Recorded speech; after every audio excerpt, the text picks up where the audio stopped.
Hello, can you hear and see us? Yes, I can. Excellent. All right. Do you want to screen share and then go from there? Yep. Okay, I'm going to give you a short introduction,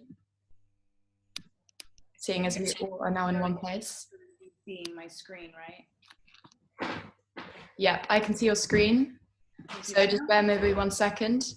So we now welcome Araceli Camargo, who is of Indigenous American descent, and she is a cognitive neuroscientist holding a master's from King's College London, where she focused her research on autism. As the co-founder of the Centric Lab, a neuroscience lab investigating how elements in our habitats pose a health risk for complex disorders such as diabetes, depression, anxiety, obesity, or PTSD. The lab also has a consultancy arm which has successfully applied research to clients such as Guy's and St Thomas's Hospital, Lendlease, Grosvenor, Ford, Climate KIC, and Connected Places Catapult. Araceli's goal is to make habitats healthy in order to provide people with dignity and quality of life. So everyone, I hope you enjoy Araceli's talk, which is starting now. Great, thank you, Coco. So we are a neuroscience lab and we're focusing on improving urban health. This is actually our official relaunch. It's taken us about 3 years to figure out how neuroscience was going to move from lab to the built environment, and also where our comfortability was in using neuroscience outside of its either clinical or academic use. So I'm going to start there. So whilst classic neuroscience wouldn't really focus on things like diabetes or metabolic diseases, we're choosing to bring that on board with us because for three reasons. One, they co-link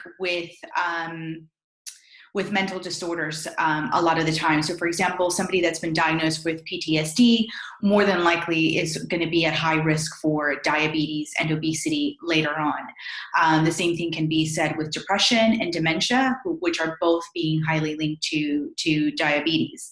The second thing is that we really wanted to have a systems-based approach. So that is a full brain and body pathway.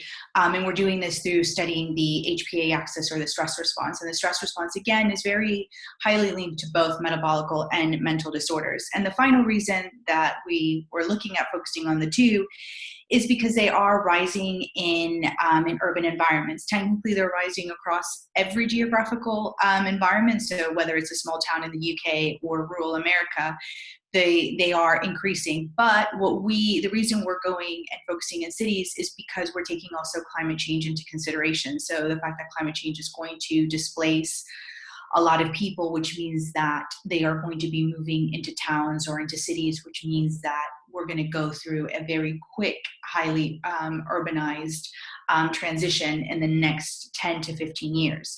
And of course, with climate change comes natural disasters. So we did a report called PTSD and Urban Environments, where we also looked at climate change. And what we're seeing is two things, which is that because people are going to be experiencing natural disasters like floods or hurricanes or even droughts and fires, they're going to be, again, more susceptible to things like chronic stress or PTSD, which that in turn is going to spike up things like obesity and depression and anxiety, again, as the person moves through life. So those are the reasons that we got very interested in metabolic and mental disorders, and then coming in and thinking, where does neuroscience fit into this conversation? Where does it help historical sciences that usually focus on population health, like epidemiology? So this is going to be the talk. It's going to be improving urban health. So I wanted to start first with a definition of what is health.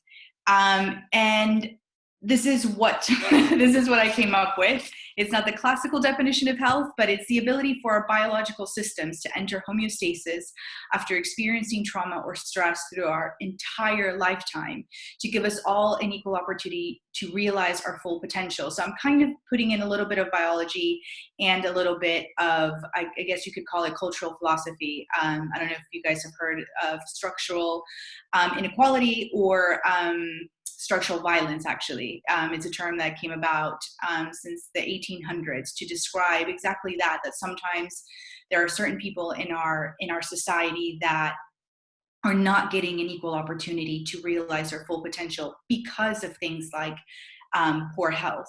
And for this, again, you need to look at systems that are correlated but go beyond just the health system. So looking at economics and planning of the urban environment and policies, as well as culture, because what we're seeing is that all of this is contributing to chronic stress. So that modern life is becoming chronically stressful for people because of all of those systems not quite working the way that they should.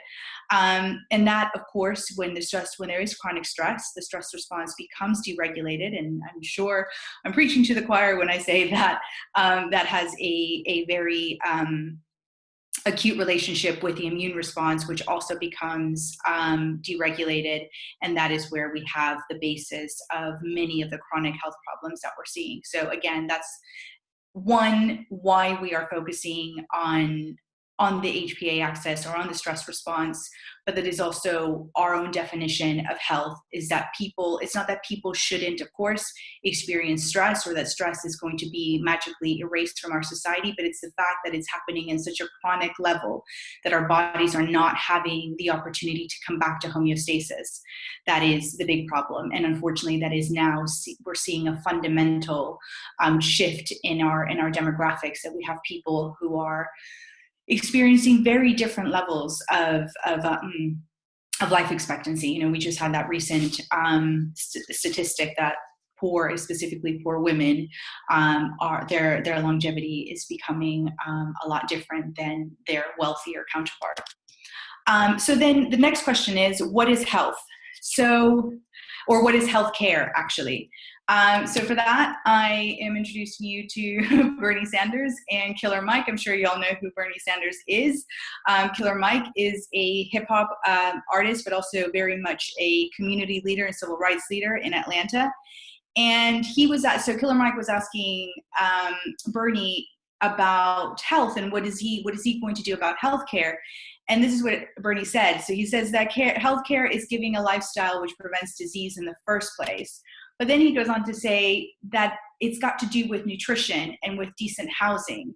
And that's also what we've been observing. It's that part, the decent housing side. So we don't really get into the nutritional side of preventative health, but we thought, is there a correlation, or is there a link or a relationship between the built environment and the rate of risk that people are getting sick?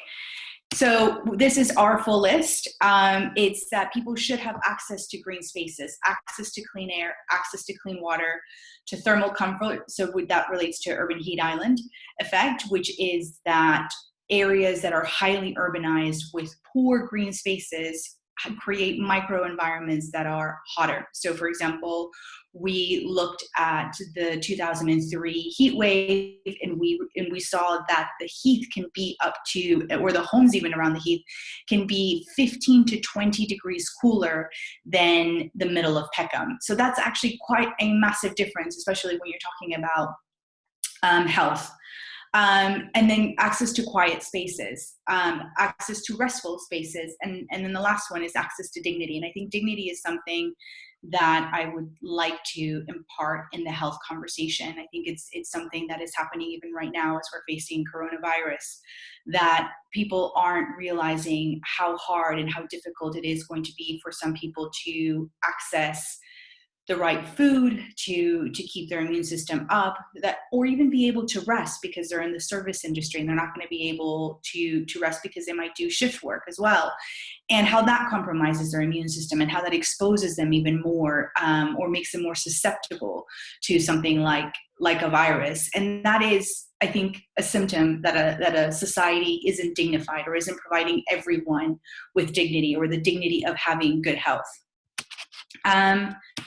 So we often think of healthcare just as maybe as being in the confines of medicine or the GPs or hospitals.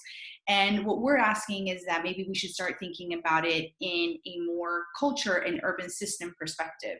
So how is the built environment having an effect on people's health? Because preventative health is good, and it obviously has been there for a long time, but the problem is that it hasn't really established systems to be able to do it. So if we take nutrition, for example, as a preventative health measure, the problem with nutrition is that what we're uncovering is that if you're poor, because of all the structures that are in place, oftentimes people that are poor, number one, they are transgenerationally poor, which could have meant that they didn't even have the running equipment, so a stove, or being able to afford the electricity that goes with the stove, to be able to cook and learn how to cook from raw ingredients, which, as we know, are more nutritional. So even when poor people get access to food banks, oftentimes they don't know what to do with the raw ingredients. So more useful when it comes to things like nutrition is setting up the systems to teach people how to cook, but also more importantly, improving social housing so they are able to have the right equipment to be able to cook and to be able to nourish themselves in the way that they should. But furthermore from that, we're seeing that the built environment is bombarding people with stressors. So this is again why we're focusing on the HPA system, because we have things like air pollution and light pollution and noise pollution and thermal pollution. And by thermal pollution, again, I do mean specifically urban heat island effect. That is constant. And when you are living in an impoverished environment, we know that the statistics lean that people that are living in poverty are disproportionately exposed because of zoning to higher levels of all those stressors. So they might be housed next to a highway, or their children might have a school next to a highway, because as we're learning from working with developers, schools are often zoned in the most environmentally dangerous parts of a development, because that you want to put people next to the water because that's where you can sell your luxury flats, or you want to put your condominium away from the traffic because again, that indicates to buyers that they can have respite, and respite comes with a price tag. So then you zone schools or social housing next to the less desirable areas.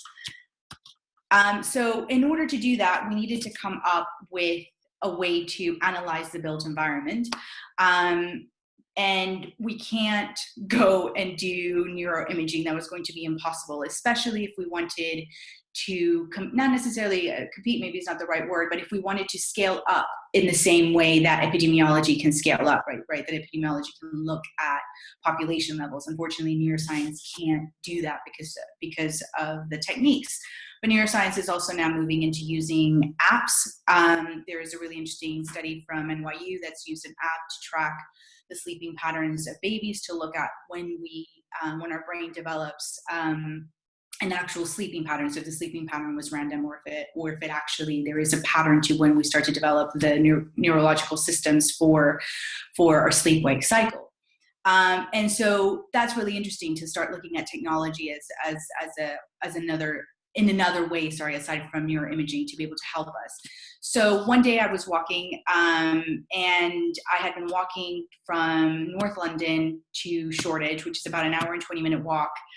And it had been about the second month that I'd been doing this journey because I had my bike stolen. And it dawned on me that there was certain paths that were aggravating or frustrating to me, and certain paths that I really liked. And I wanted to understand if that was just an aesthetic, or if it was just a personal preference. And I thought, wait a minute, maybe it's not. What if it's got something to do with my stress response, that there are certain environments that engage my stress response far more than another one? And furthermore, maybe when my stress response is constantly or chronically engaged, it's starting to signal to me that it's uncomfortable, or that I shouldn't like it, and I have an aversion to it, which we all know how that works. It's the fight or flight mechanism.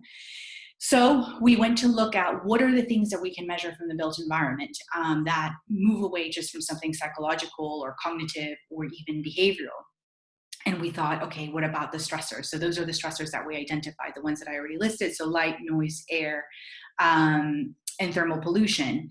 And then by measure, we meant, I'm like, do any of these correlate to the HPA axis or to the stress response? And by our great surprise, yes, it was. So at first whiff of air pollution, our stress response engages, and the same thing with noise, and the same thing with thermal, et cetera, because of course they are a stimuli that our body is going to have to make a decision about, and it's going to have to, and most of them, because they are stressors, our stress system is going to be engaged in order to adapt to the stressor. And as we know, that is a really great part of our biological system. But of course, when we overrun it, we get into a process called allostatic overload, which means that we cannot process anymore, and our system begins to wear and tear or break down. And that's when we have the deregulation. So we did a meta-analysis of each one and correlating to where the HPA deregulation happens. And this is, I should stress, it's very much beta stage. So we are now going to start modeling the allostatic load according to someone's susceptibility, which I will get on to in a second. But for now, what we've ended up looking is, so we're scoring it on 0 to 1 based on the thresholds from neuroscientific research on the pollutants effects on health that are mediated through the stress-related pathways. And it's very rough. I would say it's like almost like the first go at an urban MRI, because it tells us where there are hotspots, very rough hotspots. So this, what you're seeing on the screen is, I don't know how much you guys are familiar with UCL. So this is UCL. So you've got Tavistock, which is here, and then Gordon Square, which is here. And you see that, that's like what, a minute or so walk. But look how different Tavistock is. So you've got higher levels of air pollution, for two reasons, because it's right next to a big highway, but also Tavistock Square is not as heavily populated by green infrastructure the way that Gordon Square is. And Gordon Square, of course, has smaller, not highway, streets, and it also is surrounded here by highly pedestrianized area. And if you can imagine what that does to the system, to somebody choosing to have lunch here versus having to have lunch here over 300 plus days that they might be there, you're talking about someone here possibly being able to sleep better at night, because if they spend that hour outdoors, all the benefits that come through outdoors and being in a green environment, but also being in lower levels of air pollution than maybe the people that choose to have lunch over here. And this, for people in the built environment, is really fascinating, because, for example, if we threw this to an urban planner and they have very specific budgets as to what they're going to focus on and what they're going to regenerate, tackling this and making sure that these stressors are lowered can make a massive difference both to the residents and student life around UCL. And again, now we're looking at a more systems way of looking at health and doing preventative health. This is another slide. So this is Southwark. This is what Southwark looks like just from air pollution. So as you can see, St. George's Ward is one of the wards that are highly have high levels of air pollution. So the software can isolate a stressor as well as doing a composite score. So the other slide that I showed was a composite score. This is just air pollution. And it makes sense, right? The closer you are to London, the more you are exposed to air pollution. The further you move away, the less. But then we have to come to susceptibility. And this is something that we learned through our work with the guys in St. Thomas. So we ran a really big data set that we looked at the GP, and we're like, okay, so because the way we can use our software is that, for example, with here, we can say higher levels of air pollution, so here, and let's run that against the GP practices that are in those wards and see what the correlation, because our job was to look at air pollution and diabetes and see what that comes up with. Surely in an area of high levels of air pollution, you're also going to have a disproportionate rate of diabetes, maybe not by a lot, but surely, because this is systemic, so there's a whole bunch of other things in play, not just air pollution. And we found a negative correlation, which really stumped us.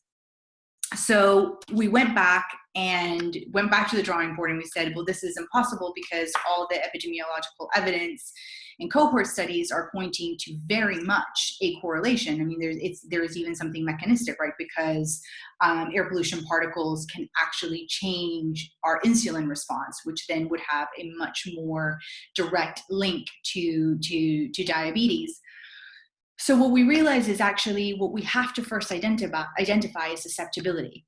And susceptibility is when we were looking at is who would be more susceptible to this? Where's almost like that sort of middle ground or that pathway in between.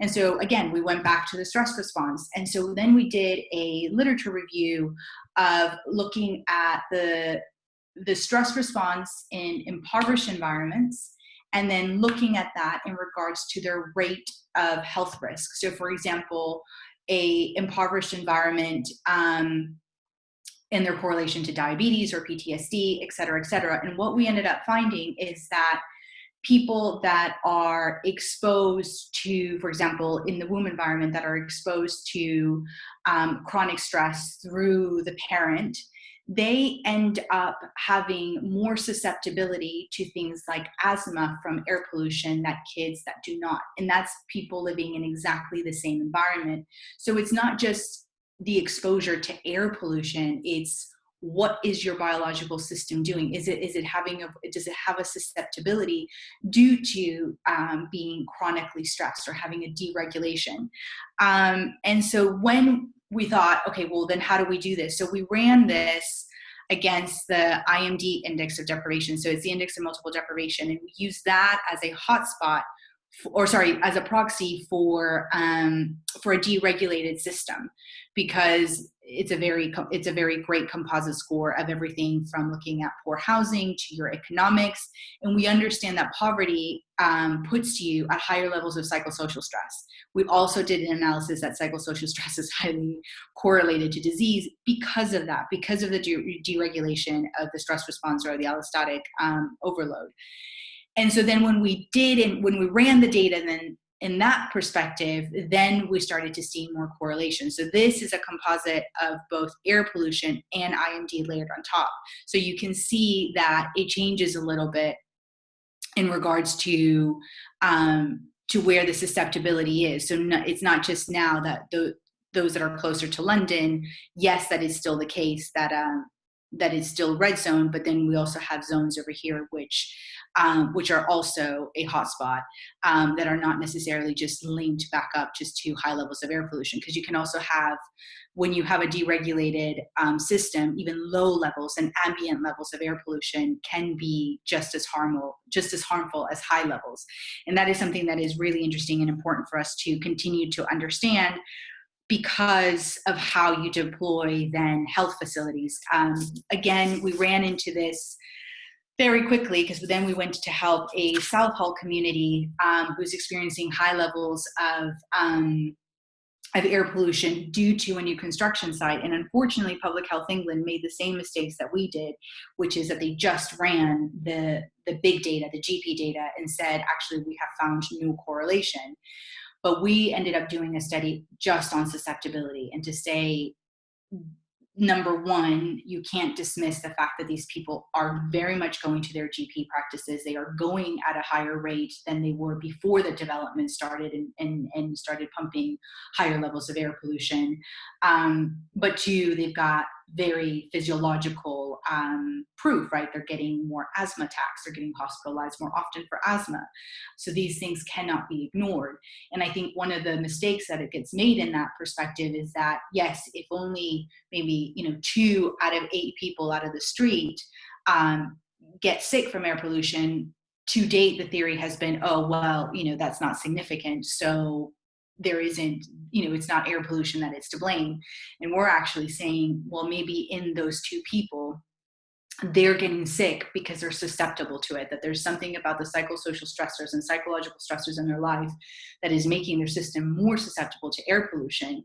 Therefore, we should actually start paying attention. Furthermore, we should also start paying attention because susceptibility can change in an area over time. So air pollution in itself is a stressor that would deregulate your system, which means that just even being there for a prolonged amount of time, And if you had no other stressors, air pollution alone would deregulate your system, because your system is constantly engaging and trying to adapt to air pollution. And then you might come back 5 years down the line and find that it's no longer 2 out of 8, but it's now maybe 7 out of 8. And by that time, you have even a bigger problem, which is called the amplification effect. So when we were looking at obesity, we found out that it becomes a situation where the disease, so obesity, ends up causing a deregulation to how many times your cortisol level goes up, which is what it's what gives you the craving for higher fatty food, but also causes the fat to form around your abdomen. And then, like I said, an amplification effect happens where it just all becomes a vicious circle. So because you already have obesity, then you have the deregulation. And what ends up happening with that deregulation is that people who are obese end up finding a stressor that in a normative body wouldn't find stressful, and an obese body does. So again, you're talking that then becoming obese makes you then again more susceptible to things like air pollution, even though air pollution could have been linked to causing you obesity in the first place.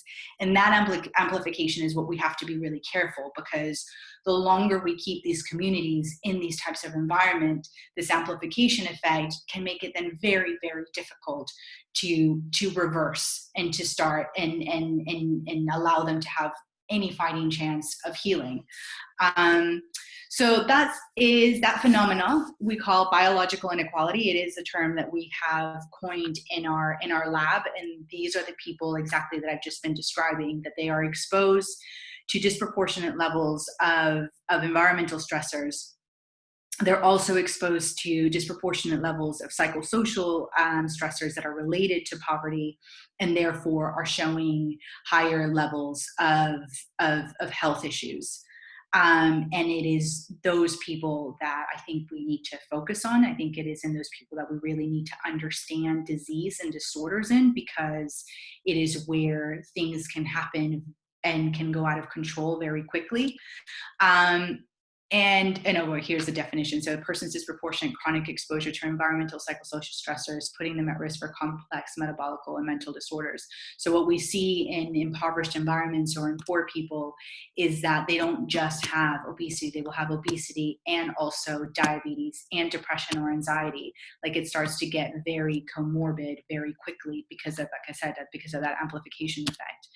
And this is just a picture of South Hall, but I already went through that case study. So that's no longer relevant. So takeaways, I would say that there's 3. The first is really understanding what susceptibility is. We're going to publish a report on our definition of susceptibility next week, and we will continue our efforts. That is kind of where we're going to start focusing on, and especially how susceptibility starts to work with allostatic process, so we can start to model that and then go into the next stage of our software, where we can start to really adjust it based on a modeling system. And so we can also start looking at future casting, that we can say, okay, at the moment your neighborhood in this community looks like this, but with continual exposure to the following stressors, in 5 years time or 10 years time, it can look like this. So again, we begin to understand what this looks like over time, which is something that epidemiology hasn't quite yet been able to do, which hopefully bringing in neuroscience and the modeling of the HPA axis will be able to give us that. And then the third one, the second one, I forgot what number I'm on, possibly the second, possibly the third, is eradicating poverty. And I know that this has been going on for a while, but I think for us who are looking in health, is that poverty really should be seen at a biological level, especially as we're understanding how much poverty in itself exposes you to psychosocial stressors, and how that has such a high effect on your rate of risk in terms of all these complex disorders. And, I would say from a selfish perspective, if we're looking at things like right now with the coronavirus, understanding how systematically we're going to lift or sustain people's stress response and immune response, or I should say immune health, is important for everybody in society, right? Because contagion happens when immune systems are fragile, when immune systems are not necessarily robust. So it is up to all of us to take responsibility, collective responsibility, and start to look at the people that are more susceptible to these disorders, and understand that we might have to go a little bit above and beyond just GP practice, but also look at the built environment side and work together between the two. Because one, I think with the GPs is to understand where we have to put our resources, but equally looking at the built environment side and going, okay, well, absolutely, these areas are of an emergency. And we have to start changing very quickly the planning policies and the urban planning methodologies that we're using at the moment. So we do have on our website now the areas of risk in London. We've done it by ward, which makes it a little bit sloppy because people don't really live by wards. They live much more permeable than that, but it allows us to start to understand where are the hotspots for poor health in London, where we're seeing biological inequality. Okay, I'm done. Thank you very much, Araceli. That was fantastic to hear from the Centric Lab. For those of you who don't know, I used to work with the Centric Lab a couple of years ago, and now they have grown so fantastically to incorporate so many more aspects of urban and human health. It's really fantastic to see. Does anyone have any questions for Araceli? If you do, then feel free to type them into the comments. Yeah, we've got some comments coming in. Such an interesting talk. Applause. Can I just say that was really weird because it was like doing it to myself. Yeah, I bet. We were all watching, don't worry. It just really was like, and because I feed so much off the audience, and I was like, I don't know. Yeah. Where are the comments? So if you there's an option to make your screen not full screen, and then you should see a panel on the right hand side. But just if people are mulling over questions, I wanted to ask, because you were originally trained in the arts and you were involved in the kind of the stage side of life. So how did you find the transition to come into neuroscience from your background, and how did you find the whole adaptation process? I think I just ended up just getting more scientific, because my background in the arts wasn't actually that, well, it wasn't on the standard creative side. I was in production, and so that means constantly having to look at what the narrative is through the physical environment, and then whilst I was doing that, I also was a dancer, and it's the same thing. You as a dancer, you learn to think through the physical environment. So the idea that the physical environment is so tied to who you are was it's very inherent, I think, to the way I think. So I don't think it's actually that far that for me to go, I wonder how the built environment. It was a bit more of a natural transition than. Yeah. What does that mean for us in a biological sense? Okay. And then I also, my dad is an industrial engineer, so he is all about systems thinking, which I think I, through osmosis, absorbed. But also, I think when you're doing production in theater, you have to look at everything. You have to look at lighting, you have to look at costuming, you have to look at everything in a system, because it's not just the one thing that makes the production come together. It's everything and then in an emergent way that making it happen. Yeah. We've got one question here from Elizabeth of Flattery. Are you working with policymakers to translate your research into local government or government level policy? Yeah, I mean, that is, I think, our next stage. We have been mainly working with developers because they move faster, quite frankly. So we can talk to them from an economics perspective and say to them, if you can't claim that this area is luxurious or you can't sell it as a luxury flat because you've got this level of air pollution coming into your new tenants. And because they have to do something called an ESG, which is looking at an environmental and social aspect to their work, by the councils, then we can get them on that side to say, look, you can look really good with the council, which then comes into the policy side, if you do this, and we can give you actual metrics that you are improving the health of people, rather than just putting a playground, because then they end up putting the playground right next to a busy street, which then negates the exercise. So we are speaking to a couple of councils, and that's going to be the next thing. So that's why we did the area of health emergencies. So we have a meeting in the next couple of weeks lined up with some councils to bring that to their attention and say, you know, this is what our data is doing, or sorry, this is what our data is indicating. You're in this ward, which is a health emergency, is in your council. Do you want to do anything about it? And see what the response is. Cool. Well, I think in that case, the next topic is going to be very topical. We're going to hear from Julian Huppert, who was the MP for Cambridge and is a scientist himself, and is hopefully going to give us lots of tidbits of what it's actually like to bring science through to the policy level. So thank you very much, Araceli, for giving